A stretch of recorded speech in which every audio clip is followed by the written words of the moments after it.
you're seeing here, again, this battle going back and forth. Stacey Abrams, Lauren, made the smartest decision, I felt.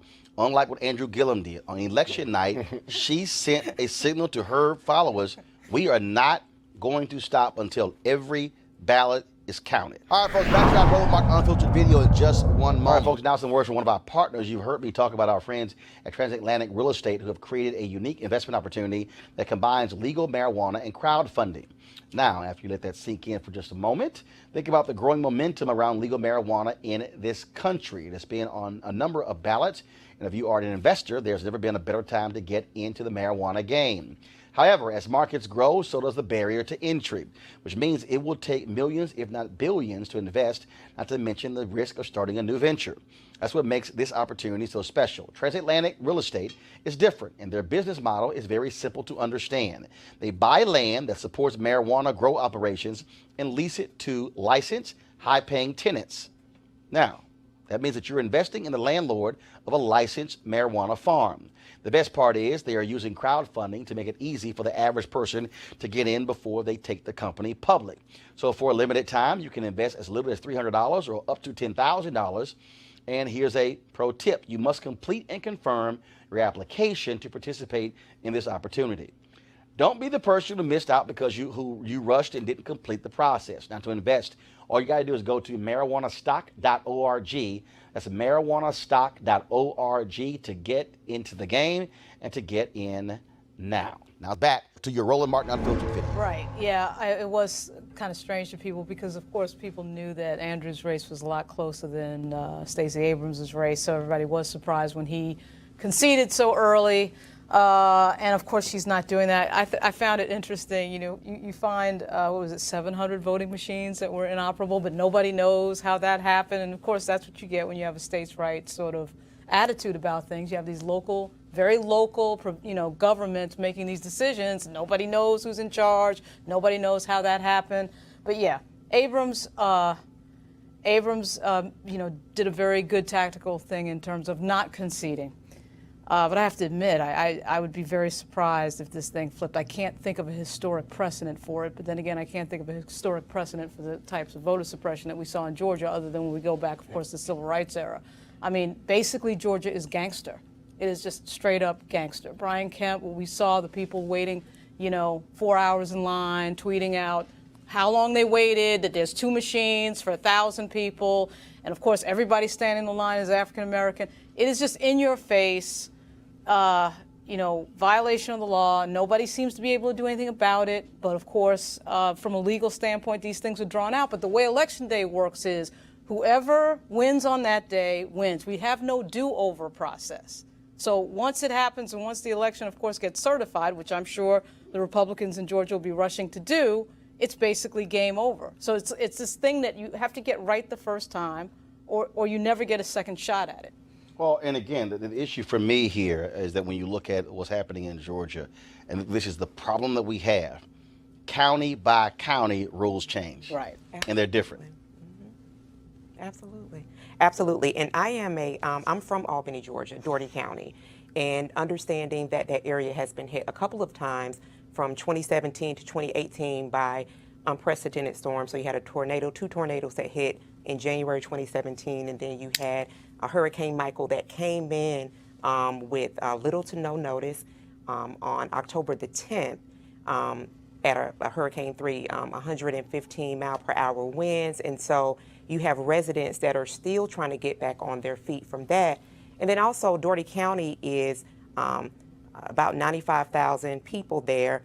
That is a Democratic area, largely led by African American women voting, and saw one of the top 5 counties that saw and was greatly affected by the exact match program. So there's a lot that's kind of happening there. And as you said, it's kind of segregated by county.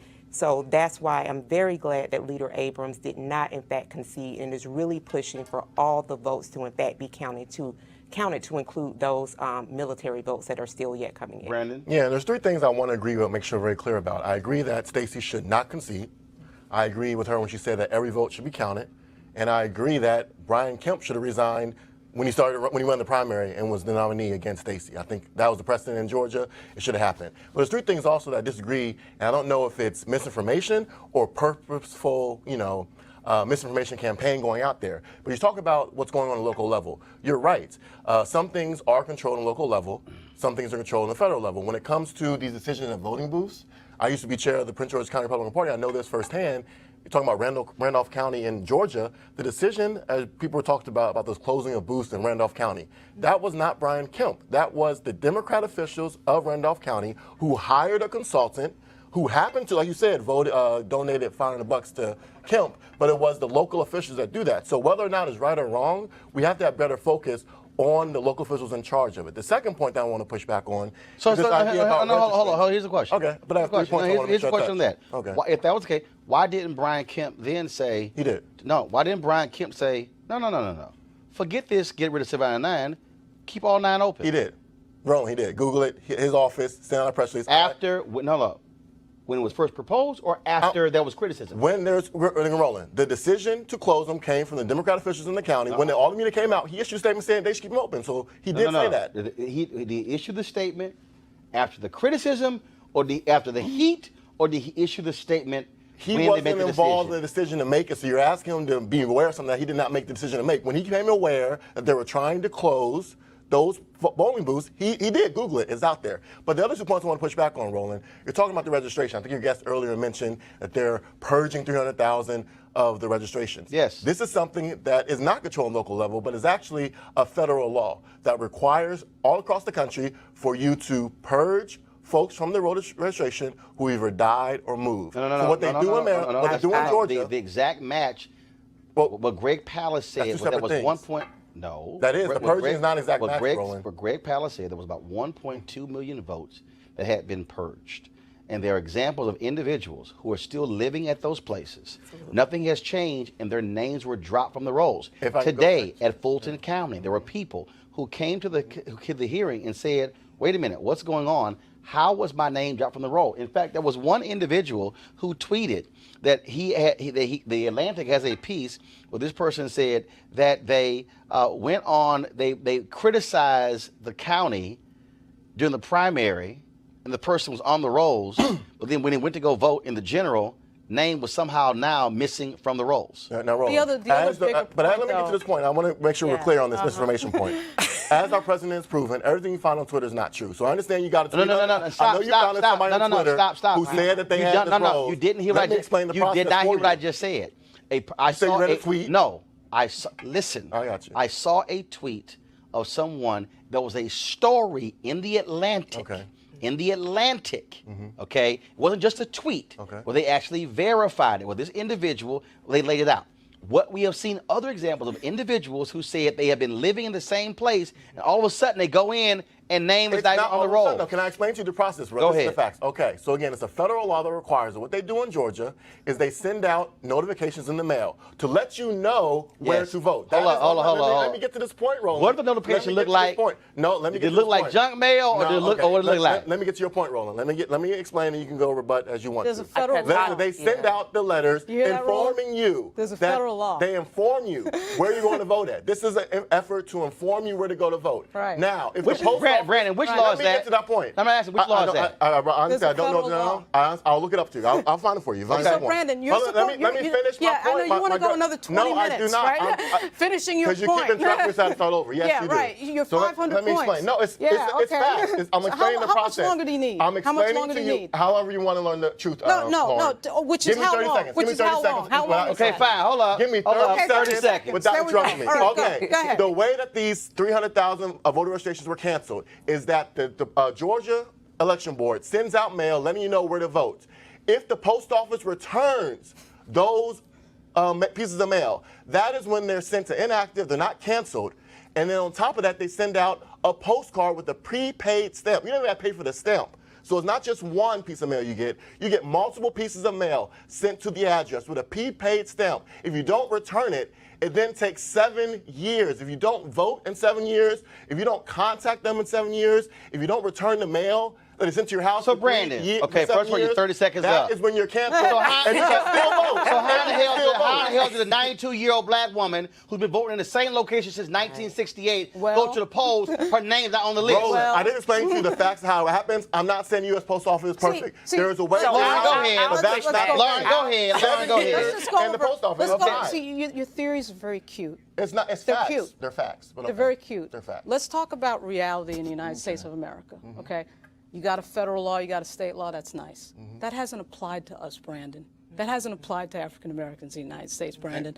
The Secretary of State in these states and the Attorney General, they apply the law when they want to apply the law. Okay, It's not the law, that's it's the post always office. been that's It's not- always oh, my been the Lord. case in the United States. Yes. So if you want to live in your little fantasy world where it's a It's the law, so it's facts. going to happen, that's fine. But when it comes to voting in America, particularly in Georgia, that has never been But it's the case. controlled by the That has local never been the Democrat case. county So executive let's board, deal, but you're let's blaming deal the law. with reality. The law was Let's deal with passed by reality. Democrats in the Let's Senate. not deal with your Robert books in Byrd, school. Let's deal it's with the reality. What's the It's the reality reality is that that it was a law blacks in passed by America Democrats in the have been Senate. prevented from voting Of course they since have. right. Of So course they so have. so what do you But that think does this not is mean right that- now? But you can't. This is Again, a continuation of you're the not history. providing any facts that that's there for you. I'm giving you facts where the So the Democrats facts in of the American Senate history passed that the doesn't law mean anything to in you. 2002. The facts of American history is Yeah, And hold hold up, on, hold up. The very,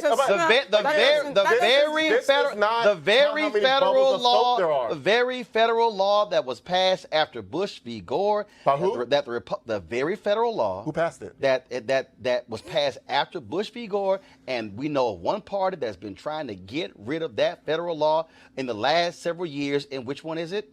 I don't know what you're talking about. Yours. No, but the law you're talking about was passed by who? In 2002, the one that requires provisional ballots, the same one you're talking No, about? it is was an passed, issue? it was a Who passed? bipartisan effort that was Led by the passed in Senate Congress. that was controlled by Robert Byrd, the former KKK member of the Democrat Party. It was passed By Democrats. by bipartisan Yeah, Congress. it was bipartisan. And It who was. has been trying to get rid of that law? The Help the last Everyone Vote Act? Yes! What provisions are you trying to get rid of? The whole damn thing!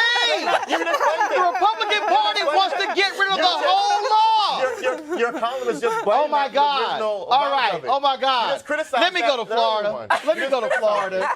Your party is trying to get rid of it. The All one that right, you criticized. let me go to Florida The one you right now. criticized. Yeah, because they The don't one that want it to be requires you to covered. purge voters. They That's the don't law. want That's it the to be. law. They don't That's want the law that that law. purges voters. Okay, The got you, ones you don't Brandon. like, that's the Okay, law that Brandon. purges voters. I got you, Brandon. Which No, party? no. That's the law Actually, that no. purges Hold up. voters. You know what? Which party? Hold up. Voters One first second. tonight. 1 second. I was gonna go to Pam Keith, but see, since you sitting That's here the want to law go that here, purges no, voters. that's bullshit. What you just said. Let me How? correct you. What happened? A white man in Ohio sued the state because he was being purged. That case went all the way to the Supreme Court. Right. Neil Gorsuch, who was the fifth vote, No. voted Wrong. 5-4.